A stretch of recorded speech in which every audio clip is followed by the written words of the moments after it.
Good afternoon, everybody. Welcome to our second webinar. I'm Jan, one of the co-founders of InviteDesk, and today we will talk about creating successful B2B events and give you some practical tips to do so. Business events always have proven to be a great value to build customer relations, detect leads and opportunities, and finally, we see the COVID restrictions disappearing and we can meet again in person. So today in the first session, Joris De Coninck will share his view on B2B events in this new normal. And afterwards, Mark van der Kinderen will give you some tips and tricks on how to make your B2B event successful.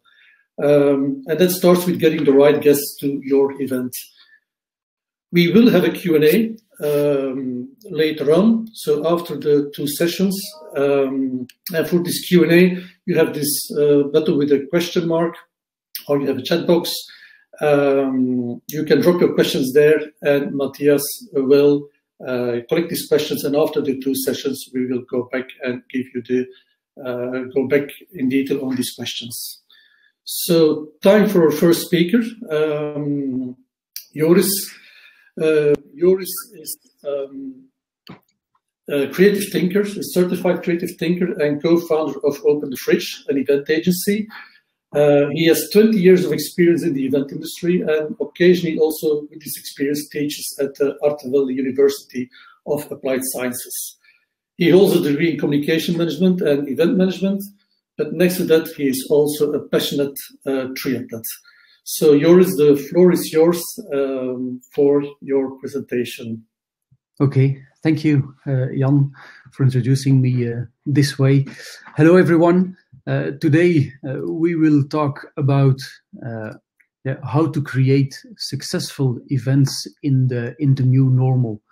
But this new normal, what is the new normal? Well, right now, and I'm talking about the B2B market, there is an incredible urge to bang. Everyone wants to organize events and preferably as soon as possible. Budgets 2021 have to be filled in order not to lose them for next year. Messages must be passed on. Will there be a fourth wave? We've had to sit inside long enough now, and probably more than 100 other reasons to defend the need to set up an event as soon as possible. As a result, the B2B market currently is really overexploited. Agencies are pumping to fill the demand of all advertisers, but we're bumping up against internal but also external constraints. All locations all venues at this moment are taken. Current demand plus the catch-up from the first half of the year really exceeds the market capacity. Caterers are raising their prices by more than 30%. Technical companies and also event agencies are not able to find the right staff, and so on and so on. But of course, this moment, is this the new normal? No, I don't think so. The new normal is, in my opinion, a really efficient combination of live and online. This is a trend that we see throughout society, work, education, social contact. The mix is everywhere and therefore also in events. We need to think carefully about our future events. Shall I go fully live, fully online, or a hybrid event? Who do I invite? What are the pros and the cons of these different options? For my clients, and in my opinion, I can see already some great benefits from a well-balanced hybrid event. We use our resource the most efficiently. We reduce impact on our environment, but also decrease the impact on many people's agendas. And also you can enlarge your audience, not for the whole duration of for example, your conference, but you can invite extra guests online for different topics, guests that you normally would not invite into the live event.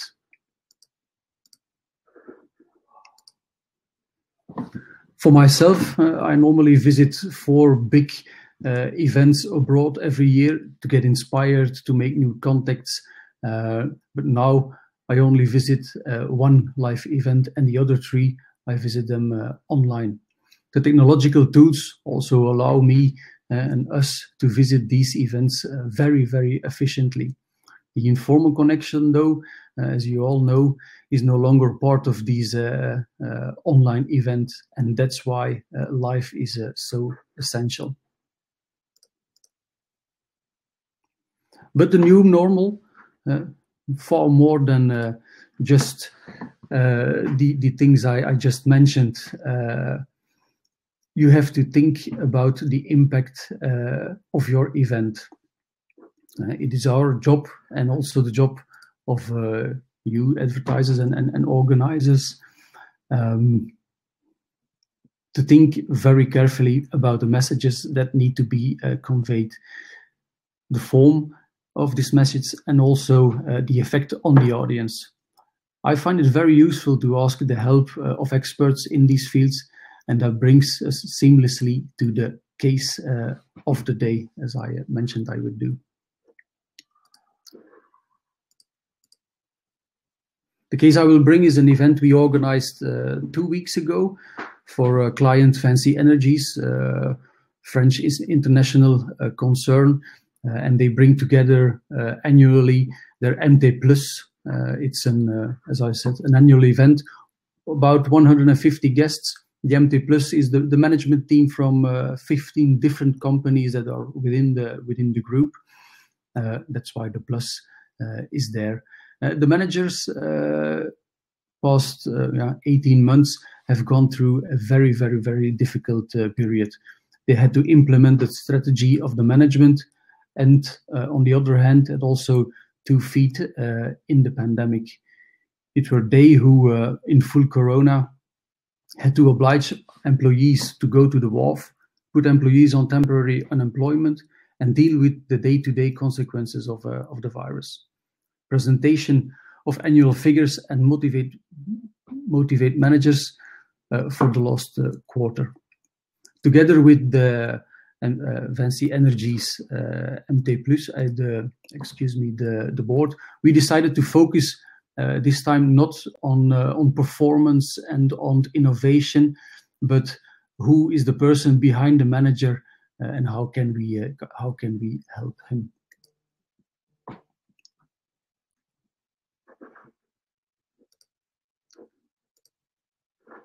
The approach we organized, we approached this in several ways.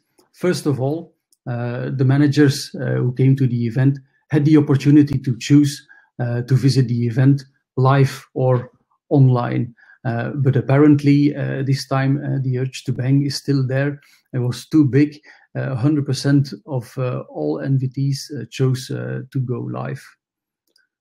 Some other important things we think is choose a venue with lots of daylight. It brings extra energy to your event. The weather gods in our case were very kind to us, which meant that a large part of the event could take place outside, which brings extra to the event. Also, very important in these tough times, good catering. It's always a pleasure if there is good food, but we focused on healthy food and on local products, just to reduce the impact on the environment.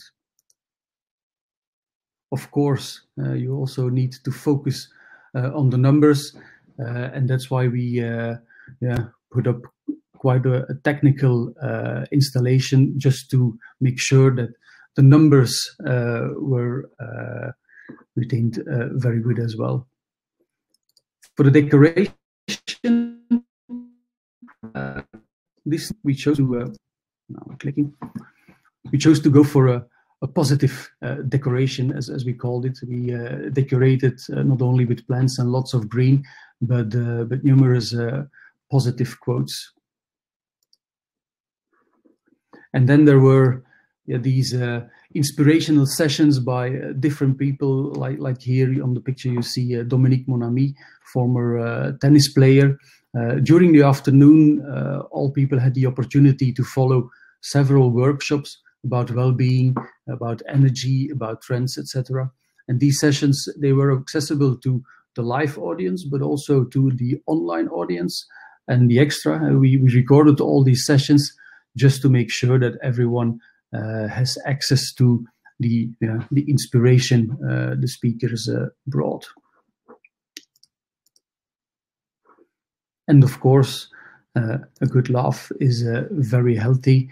We closed the event with a stand-up comedian, and this was the transition to the closing drink and barbecue. We interviewed all guests, not all guests, but several guests after the event, and they were very, very positive by this approach, and this was highlighted though by the guests. So this is the end of my presentation. Maybe a short conclusion. Whether you go live or online or hybrid, make sure you have the right attention for each audience. If you're going live, it's not just filming the event and bringing it online. You have to be interactive with the people at home or in the office as well. So it's very important that you know what you want to do, what your goal is, who do you want to reach, but most of all, enjoy the organization of the event that you chose to do. Thank you very much. Thank you, Joris, for sharing your view on the new normal. As an event organizer, you're busy all day and you're on location somewhere, and I think sometimes it was a bit of a disturbance with the quality of the Wi-Fi, but it went all very well. Thank you very much. Now back over to the next part of our agenda. So that is Mark. Mark is my colleague and co-founder of InviteDesk. Before starting, hi Mark. Before starting InviteDesk, Mark worked for more than 17 years in sales and marketing at the Spectrum Group, where business events were a strategic part of the marketing mix, and where he gained a lot of experience about it. The value, but also the pain points for organizing them. Over to Mark to share his tips and tricks for successful B2B events. Mark, the floor is yours. Okay, thank you very much, Jan, for this introduction. Organizing events, it's a very complex thing, and lots of work is involved, lots of stakeholders can be involved, and it's really easy to get it wrong. At the same time, it can be so rewarding if things go well. And as Jan mentioned, we have done a few events of ourselves in the past. We have been talking to many B2B marketeers, to many event professionals, and all of those insights and tips we try to bundle in this this corporate event planning checklist, which, by the way, you will receive a copy at the end of or after the webinar. Now, the idea is that I'm not going to go through all of the nitty-gritty details of the checklist in this presentation, but I just want to go through the structure of it and highlight some of the things I find maybe most inspiring, most relevant, most interesting. And the idea is that you get, at least one idea out of this that might help you to improve your ROI. So let's get started there, and maybe before going into the checklist itself, I just have a few words about ROI, because if you want to improve your ROI, obviously it has two sides of the equation. It has the investment part, return part, and when looking at the investment, one of the things that struck me when talking to many people is that everybody is looking at the cost, the out-of-pocket cost, the invoices that come in. But a lot of people, they actually do not take into account hidden costs. And hidden costs, I'm talking like the opportunity costs for the marketing crew that is spending lots of time on maybe repetitive administrative work rather than focusing on more strategical tasks, or if the sales crew is involved in the invitation process, all of the time they are spending in inviting customers, following up on it. That's all time they are not selling. And then there is also the waste. I mean, if you look at hospitality, and I'm sure that COVID probably changed those numbers a bit in the meantime, but before COVID, 30% of no-shows on hospitality B2B events, that was not an exception. Now, 30% of empty seats, that not only is just simply a waste of money, but also that are all seats that could have been filled with prospects that want to buy your product. So definitely think beyond the invoices when looking at the investment side of your ROI. But also, enough about that, let's look at the return part. There, obviously, it is key to look at your objectives and your goals and define them up front. Now, if you want to define your goals and objectives up front, that is actually going to help you and define the rest of your strategy. If you do that right in the beginning, it makes the rest of the process so much easier and so much more focused and efficient. And when we were sending out the invites for this webinar, we also asked the question, what is, according to you, the most relevant metric to measure event success? And the fun thing is we saw many different answers coming in, like we want to increase sales, we want to generate leads, we want to work on our employee satisfaction, customer loyalty. So, and that's normal, and that actually shows that events can be used in so many different ways to achieve business success. However, one of the things that struck me there is that not all of those metrics, not all of those success factors were smart. And that is something I found really important and relevant to do. And I think everybody knows the SMART concept. I mean, you probably are using that for your marketing campaigns in general, or maybe to evaluate your employees. So, but this goes actually as well for your events. Make your objectives specific and measurable. If you want to increase sales, okay, that's fine. But okay, then you need to define, we want to have at least so many leads. This is the way we're going to measure it, because it's also now to define how you will measure it. So you know at the end of your event, what are the metrics to look into, or whether you need to do a survey or whatever. Also, something that can be very important here is to agree with other stakeholders upon those objectives. Think about, for instance, the case where it's a sales event. It's about lead gen. If the sales crew is involved at an early state, they are together with you behind those objectives. It's much more likely your event will be successful, rather than when you have a crew that is, well, they're not going to feel motivated if they don't believe in the objectives that are set. Now, of course, at InviteDesk, we always say that when you get the right content and the right guests together, that is when event magic happens. And actually, the moment you have defined your objectives and your goals, that's the moment you also can start distilling, well, your ideal guests and your ideal content in order to reach those objectives. And maybe defining them, that's one thing. But what is equally important is agreeing upon those objectives. Make sure that your colleagues are agreeing and communicating on them, because make sure your colleagues, they are aware who to target, and maybe equally important, who not to target. And at the same time, definitely think about ways of controlling that targeting, because obviously you do want to avoid that the nephew of one of your sales girls or boys is sitting next to your CEO at lunch, for instance.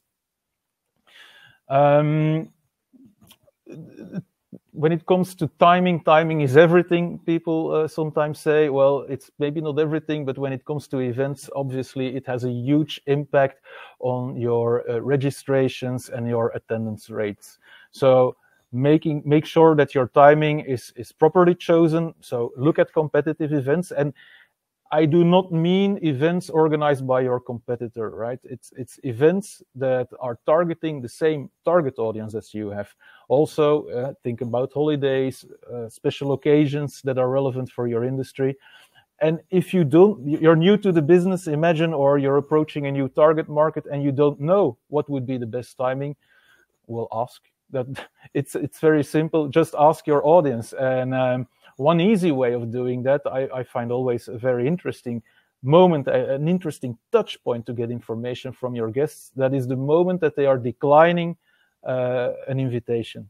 Because when they are saying, I won't join you for this or that event, well, actually, there is a reason behind, and I want to know that reason. Is it because of the timing? Is it because of the content? That is very useful to reuse that information afterwards. Also, well, we just heard there is an urge to bang. So when thinking about your timing, agendas are filling up rapidly. So think about your timing early, and not only you need to do that for your to define the time slot, but also for your location. If you want to use or find that location that you want to use to make an impression, they are going to be fully booked probably in the following weeks, months to come. So be there early.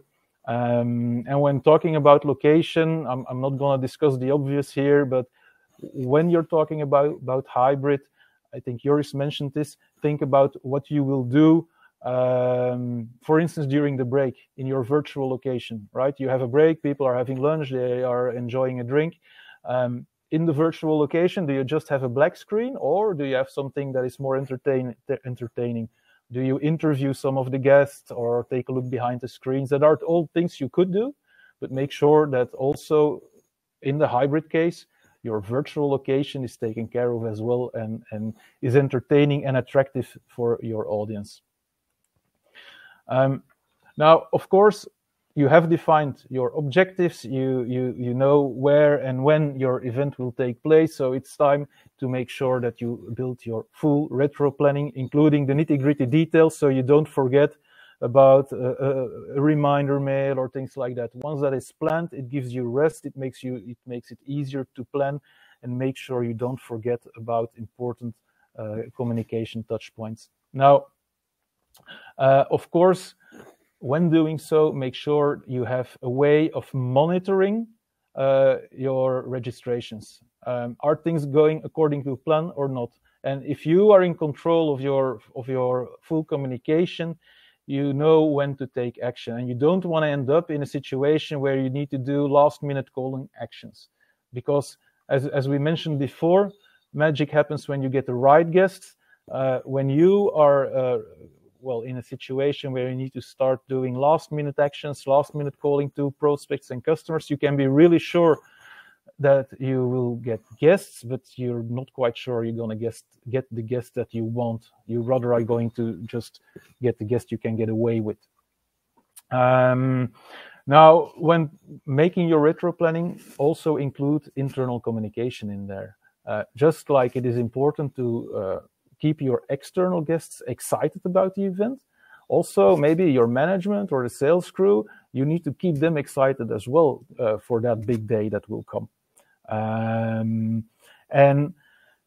Well, yeah, when talking about guests, actually, don't forget that your communication is a fundamental part of the whole experience. The experience, your event experience, is not just the event, it's the full Monty from the save the date mail until anything you want to do as follow-up. So there it definitely helps to do things in an automated way, in a branded way. And we know from experience, also from some of our customers, if you do that right, you can save easily 50% of your time, but also you can increase your no-shows with at least 30%. So it definitely pays off thinking upfront about how you will do it and executing accordingly. Obviously, doing a dry run is always important, especially when you have new guest speakers involved, new technology involved. Even there, it is more important. And do it early. Don't wait until the day itself, because if 1 hour before your event you see that there is a technical issue, you might not have enough time to fix it. Also, when testing technology, that means not only your technology on site, the lights and the beamers and things like that, that means also your webinar technology. In the meantime, there are many different technologies out there, so make sure that your guest speakers feel at ease using the tool, they know where to click. It's not that much effort, but it will help you to avoid mistakes on the big day. And when doing this dry run, it speaks a bit for itself. involve every stakeholder that needs to be involved, but that also means people from C-level. And that are typically people that, well, maybe they don't have that much time available for you. But in the end, if they are a fundamental part of your show, if they are a fundamental part of your event, you better involve them. It's a great opportunity to make sure for you that things will go right. It's not because they are C-level and they have loads of experience and they are extremely smart that they are good at speaking in public, for instance. So, and then, of course, all of those learnings, take them into account on the day itself and make sure you have an excellent event running. Now, the day itself is, of course, not the end, because when the doors of the venue close or when somebody clicks the button End Webinar, that actually is only the beginning of your next steps, right? I mean, you need to keep your promises. If you promise to send a white paper, if you promise to send a presentation, make sure you do it. It's a very easy way to extend the event experience by also sending around videos, making them available afterwards, like Joris mentioned. But also what is so important there is to make sure that sales follows up.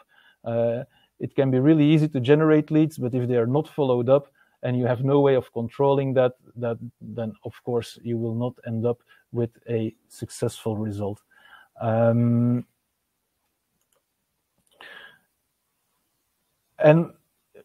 at the end, we are all so busy, we're often jumping from one project to the next that we sometimes forget to look back. The evaluation phase, just do it, measure it against the objectives you have set.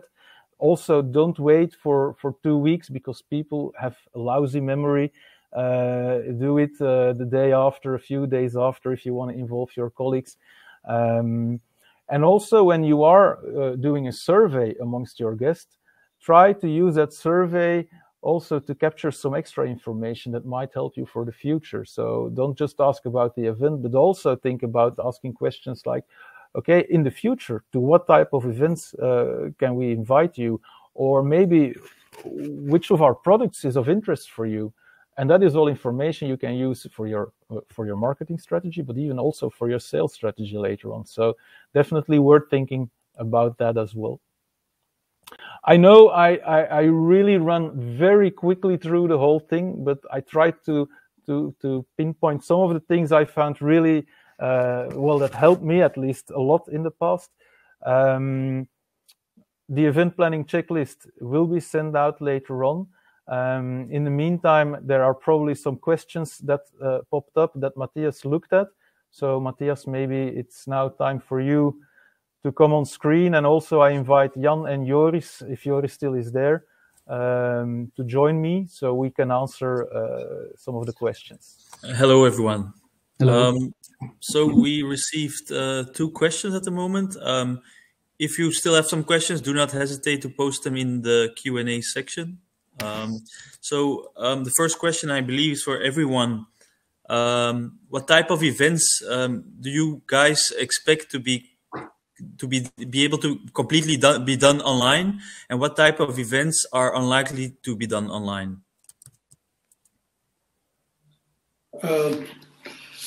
I think COVID changed some things. In my view, in B2B, depending on what your objective is, if it's a pure sharing of information, in a one way, most of the time, let's say for 90-95%, you can do it clearly 100% online. If it comes to where it becomes to networking or where you want to build relationships, my experience, and I had the same thing yesterday, I went to a B2B event, a networking event. Clearly, if this would have been done purely online, it wouldn't have worked. I wouldn't have come home with 4 opportunities, leads that I may follow up on today. And also, not also networking, I believe also in building relations. If you do it in person, it's much stronger. You much more take the opportunity to talk about personal things and not strictly the business part.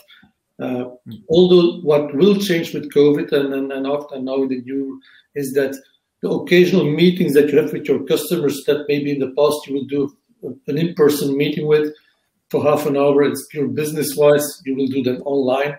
But that doesn't mean that as a business, don't forget to build these personal relations and take the time a few times in the year to meet your guests, and maybe then not in a business environment, but pure in a relaxed environment to really get to know each other.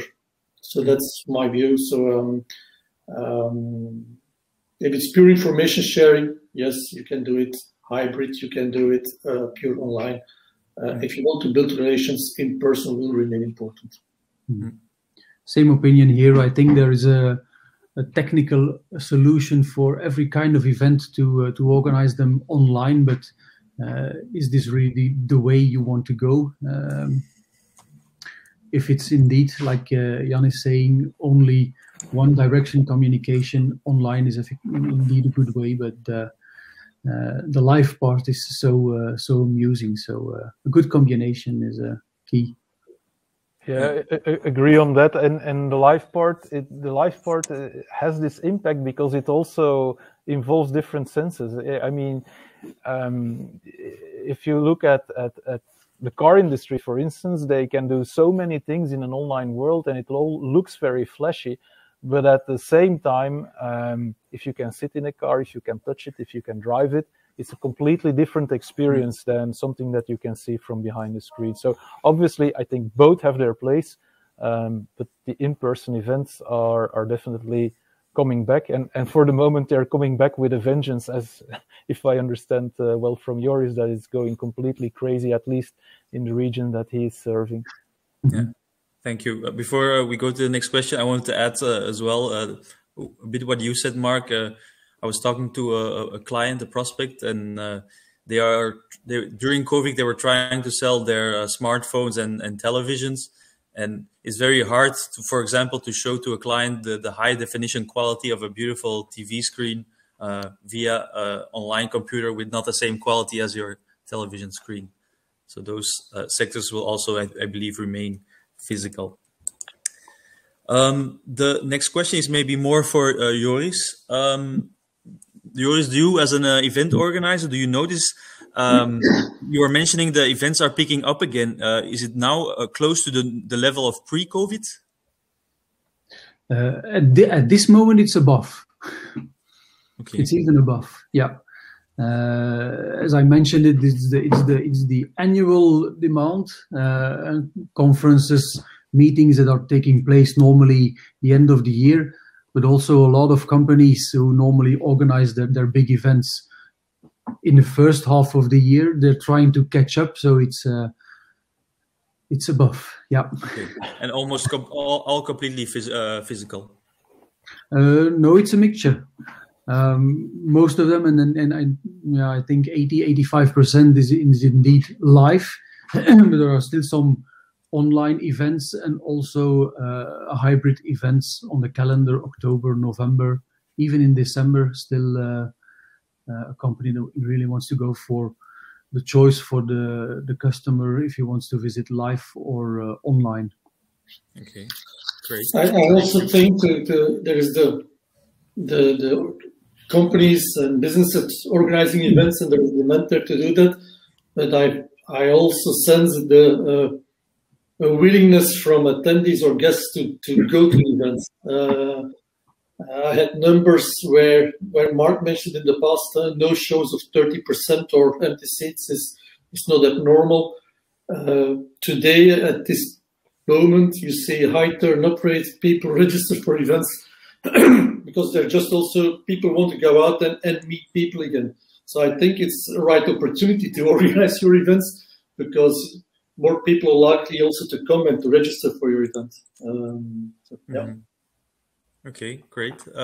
We have no extra questions, so that's it for me. Okay. Thank you. Thank you, Matthias. Before ending this webinar, I would like to share one slide about InviteDesk. And InviteDesk has one single purpose. It's get more out of your business events. And taking a hassle away for you, the marketeers and the salespeople. We let them collaborate together hand in hand to bring the right guests to your events and really engage with them. The data that you then get out of InviteDesk makes you smarter. It's real-time data, but also historical data. It makes you smarter to increase your ROI for the future events and that you're planning. This afternoon, we will have we have scheduled some demos with some people with you. If you're more also interested and you don't schedule a demo with us, click the button above. It will bring you to a page, and there you can book your demo if you want to learn more about InviteDesk and what we do. I would like to end by thanking the speakers, the marketing team organizing this webinar, and of course all of the attending people here at this webinar. See you soon, and talk to you later. So thank you very much, and bye-bye.